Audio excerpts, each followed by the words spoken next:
অষ্টগুরু দ্রোণাচার্য সে কি ভালো কাজ করেছিল? অথচ তাকে মহাভারতে কেউ খারাপ বলল না, কিন্তু মহাভারতেই শুধু দুর্যোধনকেই খারাপ বলে গেল।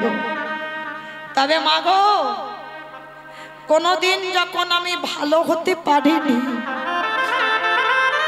আর মরার আগে আমি কোনদিন ভালো হতে চাই না। গান্ধারী বারবার বলছে, খোকা তুই তার নামটা একবার বল। বলবো বলবো, কারণ বাবা গান্ধারী কেন বলাতে চাইছে মরার আগে একবার নামটা বলে মরুক।